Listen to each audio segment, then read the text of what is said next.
Assalomu alaykum aziz do'stlar, sizlar bilan xabarlar kanalida O'zbekistonda va dunyoda kuzatiladigan so'nggi yangiliklar. Biz o'z ishimizni boshladik. Azizlar, xabarlarimizdan to'liq ma'lumot olish uchun videoni oxirigacha tomosha qiling. Keyingi videolarimizni o'tkazib yubormaslik uchun albatta kanalimizga obuna bo'ling. Xalq uchun jiddiy ogohlantirish, sel suv toshqinlari bo'ladi.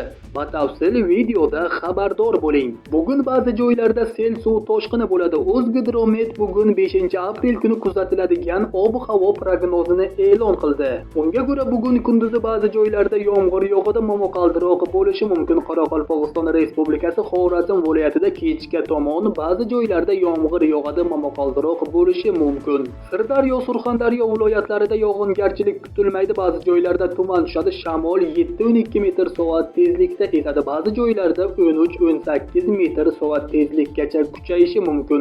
Ayrim joylarda chang to'zonlar bilan kuzatilishi mumkin. Harorat 22-27 daraja bo'ladi. Poytaxtda ertalab biroz yomg'ir yog'ishi mumkin. Kunduzda yog'ingarchilik kutilmaydi. Shamol 3-8 metr/soat tezlikda esadi. Harorat 22-24 daraja bo'ladi. Tog' oldi va tog'li hududlarda ba'zi joylarda yomg'ir yog'adi, momaqaldiroq bo'lishi mumkin. Ba'zi joylarda tuman tushadi. Sel suv toshqini hodisalari yuzaga kelishi mumkin. Tog'li hududlarda 2000 metr balanddan yuqorida qor ko'chish xavfi e'lon qilindi. Shamol 7-12 metr/soat tezlikda esadi. Harorat 10-15 daraja iliq bo'ladi. Sizlarga yetkazmoqchi bo'lgan ma'lumotlarimiz shulardan iborat edi. Xayr, salomat bo'ling.